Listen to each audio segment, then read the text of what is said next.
What's up everybody, Steven C. Killer here. It's time for a new reaction video. But before that, 77% of you guys watching are not subscribed. Now there are two reasons for this. You're either new or returning. With today's video, I hope you change that. Don't forget to hit that notification bell and join the Discord so you don't miss out on any live streams or new videos. With this being a brand new year, we have a brand new goal, by the way. Instead of 200K, we're going for 250,000 subscribers. Now let's get into this video. It's that time again for some more game theory. Now today we're checking out something on game theory that involves Sonic.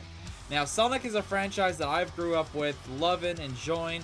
I took a long ass break from really playing a lot of Sonic games. But recently I did start streaming the most recent game, Sonic Frontiers. Now this actually involves this game, this theory, and I'm interested. Sonic apparently broke his own lore. So we're going to check out this game. Now, I haven't finished Sonic Frontiers. I need to, but I've been really busy with Dead Space Remake and a bunch of other stuff. But I do still plan on finishing this game. Now, before we get into the video, I would like to say one thing. If you guys are fans of me and everything and want to see my live streams and all that stuff, then subscribe to the notification bell and join my Discord.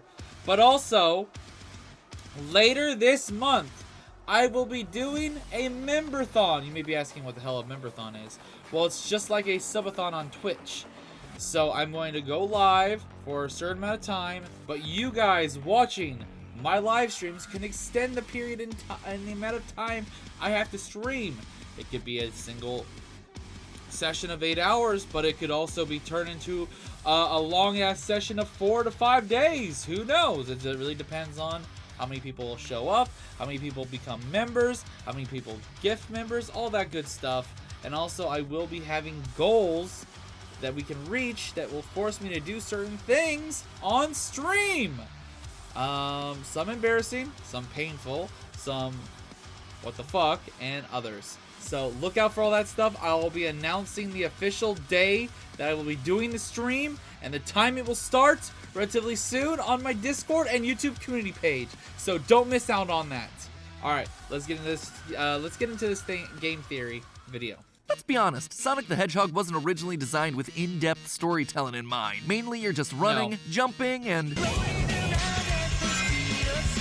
But over the years, as Sonic entered the 3D space, that had to change. Our favorite blue blur needed a story, and the results have been mixed, to say the least. Some kept it light, others went deep. Enter Sonic Frontiers.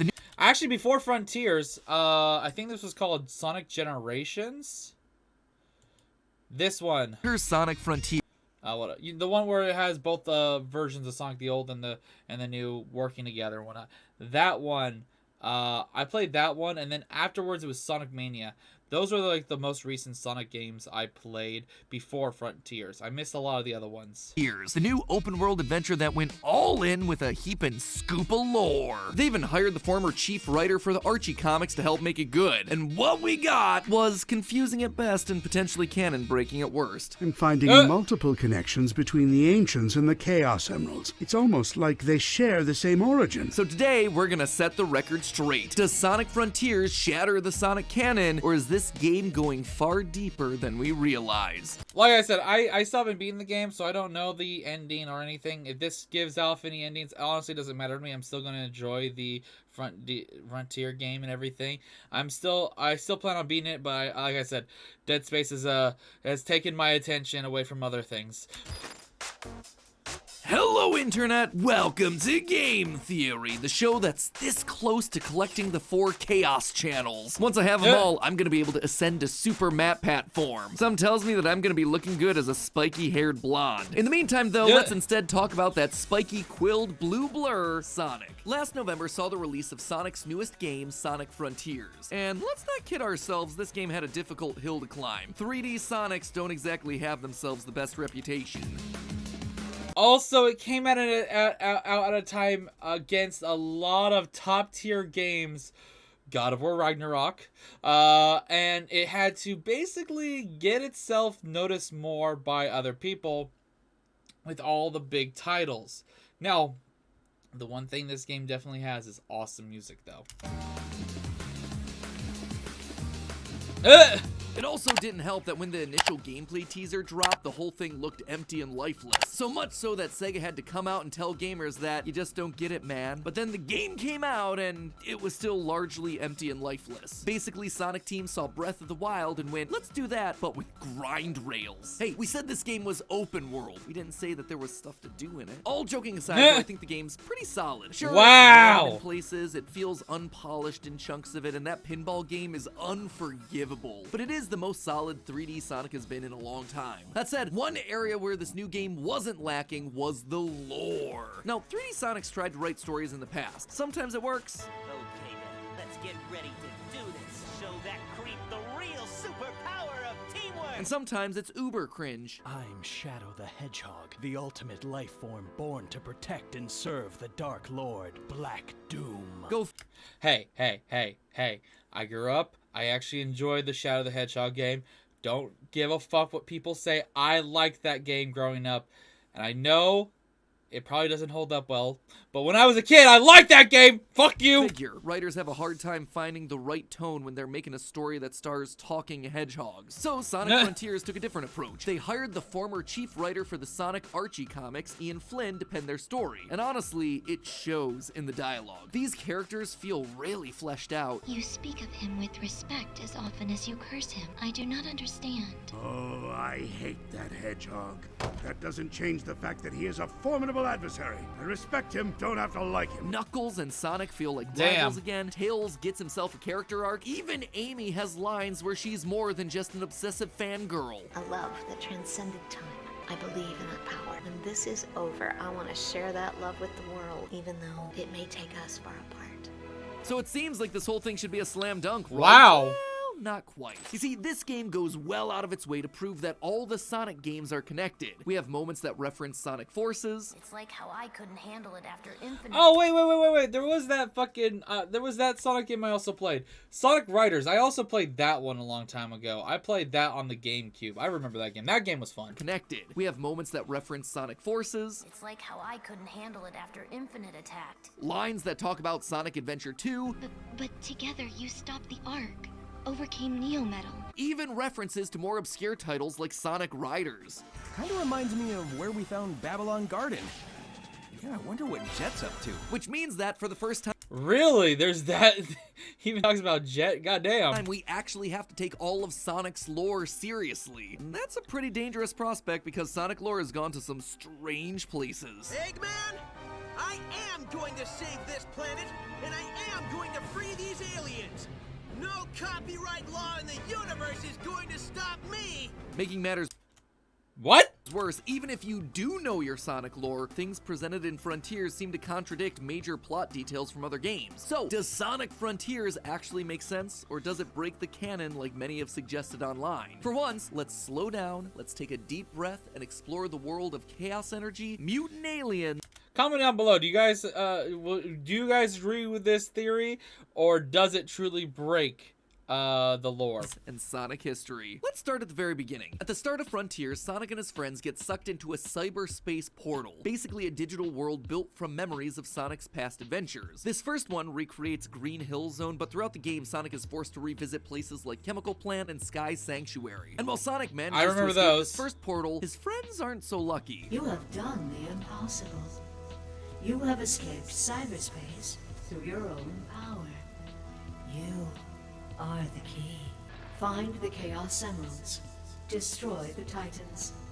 Tear down the walls between dimensions. Ah, yes, a multiverse story. These are always super clear. They never go wrong in any way. Making matters worse, huge parts of the lore are hidden behind Eggman memos. Memos that you can only get when you... fish with Big the Cat. Oh, hey, Sonic. You come here to fish too? I was looking for fishing spots and wound up here. So now I'm fishing. Why? Why would you make slow fishing a thing in a fast Sonic game? Am I crazy? Why do all games feel the need to shoehorn in fishing, but especially a Sonic game? I'm sorry, that's my rant. You know, you're not wrong. I thought it was very weird too, Matt Pat. You're not wrong with that. I thought that was fucking weird. At what time is it? 12:25 in the middle of the night. And this is my rant, okay? This is it. Whew, excuse me. I did not realize that I had such deep feelings about fishing in video games. Anyway, back to the theory. And even when you do get those memos, they don't actually explain everything, especially if you aren't familiar with the deep wells of Sonic lore. It's kind of ironic when you consider what Eggman says in one of the memos. I enjoy a good mystery. Not when the answers are more mysteries. Anyway, as Sonic traverses cyberspace to free his friends, he becomes more and more corrupted by the cyber energy. Because of that, he starts to see weird visions of the past. It's through these visions that we start to learn about the Ancients, a race of aliens whose home planet was destroyed by the evil entity called the End. As the story goes, as their planet was being destroyed, these Ancients were drawn to Earth by the power of the Chaos Emeralds. Now, older Sonic fans will take one look at the Ancient race and immediately connect the dots to an old foe that we faced back in 1998.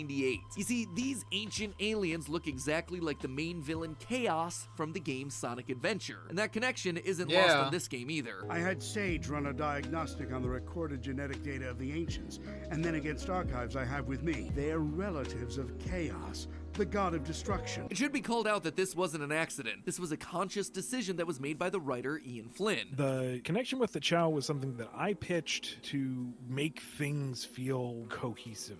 I didn't want there to be yet another random alien race. I wanted to have more interconnectivity in the Sonic lore. However, this connection is where the internet's run into its biggest problem with regards to the wider Sonic lore. You see, Chaos wasn't an alien in Sonic Adventure. At least, not really. The Sonic Adventure navigation guide tells us that Chaos isn't an alien, but rather a mutant, thanks to being exposed to a special kind of radiation. He was originally... Well, he could be an alien that through time mutated? Maybe? I don't know.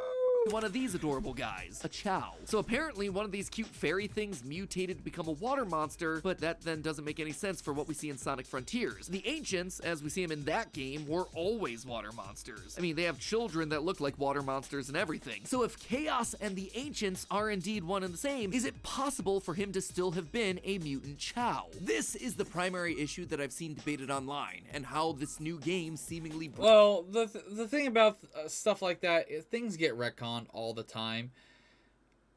I could see them kind of retconning that for the past Sonic game to making this one may be more defined. Breaks the established lore. Honestly, the immediate response that I would have is just to say that the old lore got retconned, but we know exactly that isn't the case. Ian Flynn came out and confirmed that the original lore is still valid. He's still a mutated Chow. The mutation is he looks like their ancestors. The mutation is a rollback to the previous thing. He's still a mutant Chow. That hasn't changed. So, while that's certainly helpful for clarifying canonicity, it offers us no help in figuring out how these two things can both be canon. Fortunately, Eggman provides us with a bit more information. In that same memo where Eggman confirms the connection between Chaos and the Ancients, he also says this. After countless years, their DNA corroded to the point they were completely transformed into a new species. Some kind of radiation affected them for eons, making them unrecognizable. Now, doesn't that sound familiar? Radiation transforming bodies. It's just like what the Sonic Adventure navigation guide said happened to Chaos, just Uno reverse. Instead of cute little Chow transforming into water monsters, the water monsters have been transformed into Chow. But what radiation would be able to do this? Well, that one's easy. Chaos was originally said to have mutated because of radiation from the Master Emerald, the giant green jewel that lives at the center of Angel Island. This thing is basically a Deus Ex Machina in the Sonic So basically, radiation reverse the radiation from prior. That's interesting way to do that. It's Angel Island floating, it's a prison for Chaos, it can stop the Chaos Emeralds, but it also powers them up. Whatever is needed to make the story happen, the Master Emerald can deliver. And you don't have to take my word for it either. Here's Knuckles from the obscure series Tales Tube uploaded onto the official Sonic YouTube channel. The Master Emerald, a jewel of immeasurable power, and the only force in the universe that can neutralize the energy of the Chaos Emerald. emeralds. Neutralize the other emeralds, huh? Interesting. You see, in the Sonic the Hedgehog 3 instruction manual, we're told the energy that the Master Emerald emits is identical to that of the Chaos Emeralds, just much, much stronger. This energy is known, unsurprisingly, as Chaos Energy or Chaos Radiation if you're feeling spicy. But it turns out the Master Emerald isn't the only one with mutation powers. Chaos Emeralds also emit enough Chaos Radiation to mutate creatures. In the Archie comics, the energy emitted by the Chaos Emeralds actually turns someone into a watery monster just like Chaos. Now, admittedly, the Archie comics aren't considered canon, however, Ian Flynn did used to be the creative writer for them, so it's not surprising that he might have wanted to borrow some ideas from the things that he himself had worked on in the past. The Ancients even yeah, I guess. Yeah, the Archie stuff is a separate universe kind of thing. Take the Chaos Emeralds directly to the Master as a last-ditch effort to protect them. In other words, they literally put the Chaos Emeralds in a location where their energy would be amplified, exposing themselves to even more radiation. This one move, I suspect, sped up their mutation process and transformed the Ancients into the Chao that we know and love and buy all the merch for today. So that's how the Ancients became Chao, but what about how a Chao could mutate back to being an Ancient? In other words, how did Chaos go from alien water monster to Chao and then back to alien water monster? That's what has to have happened for everything to have been canonical, like Ian Flynn said. Well, we know the mutation back was thanks to the Master Emerald's radiation, but that's the same radiation that turned the Ancients to Chao in the first place. So what gives? Well, the Master Emerald's never-ending power set seems to explain all. Listen to this quote from Knuckles again. The Master Emerald, a jewel of immeasurable power, and the only force in the universe that can neutralize the energy of the Chaos Emeralds. The Master Emerald doesn't just boost the Chaos Emerald's power, it can also neutralize it. We actually see this all over the series. In Sonic Battle, Sonic attempts to use this technique to stop the antagonist who's using the Chaos Emeralds for power. We also see Knuckles attempt the same thing in Sonic Adventure 2, when the space colony Ark is using the emeralds to force the space station to crash to Earth. But the first time we see this technique used is during the events of Sonic Adventure. We learn of the ancient clan of echidnas that know an ancient prayer used to neutralize the Chaos Emeralds. The 7 emeralds are the servers. Chaos is power. Enriched by the heart, the controller serves to unify the chaos. If the Ancients were originally mutated into Chao through their exposure to the emeralds, then when the Chaos energy was neutralized, the effects would presumably be reversed, allowing a Chao within the vicinity of the Master Emerald to lose its Chao-like form and return to its original state. This is why Chaos is so protective of the emeralds during Sonic Adventure's flashback. He wasn't just a guardian of the emeralds because they were too powerful. His race literally brought them to this planet. They were to be used as a force for good. Chaos just couldn't risk the power getting into the hands of someone who could abuse it, like the Echidnas, like Eggman, and like Sonic. So there you have it, the broken lore of Sonic Frontiers is officially unbroken. I would dare say that it makes perfect sense, provided you were a deep lore expert on the comings and goings of gemology in a fictional landscape by aliens. Regardless, I'm excited for this new phase of Sonic lore. Hopefully Ian Flynn gets invited back to write more of these games. He clearly cares a lot about this franchise and its lore, something I very much respect. Feels so much better when a franchise as big as this finally starts to have some cohesion in its narrative. And now that we know that the Chaos Emeralds have the power to mutate aliens, who knows what's up ahead for Sonic? Maybe all the over-reliance on Super Sonic to defeat Eggman over the years will start to have a negative effect on him physically. Maybe he'll start to mutate as well. Maybe not into Werehog, but you know. I mean, the game did give Tails a story arc about not relying on Sonic for everything. Could they be setting up the next one where Tails is the main character and has to save Sonic? Or, you know, maybe they'll just throw away all the fictional sci-fi stuff and just start using some real-world physics. Finally, we'll get someone to question if Sonic truly is the fastest thing alive. But hey, that's just a theory. A game theory. Thanks for watching. I like that one. That was a really good game theory. I thought they did a good job on that one. Let me know down below. Do you guys agree with it? I think it makes sense. So, anyways, if you guys enjoyed this reaction, don't forget to hit the subscribe button on my channel as well. Help me hit my goal. I didn't even have that up the entire time. Wow. Fail, Steven. Where is it? There it is. Oop. Help me hit my goal of 250k. Thank you guys for watching. We did hit 200k. Now this is the next goal, so let's do it. And I'll see you guys in the next video. Until then, later! This is the Prince of the motherfucking Saiyans, and I am ordering you to subscribe to Steven Z. Killer!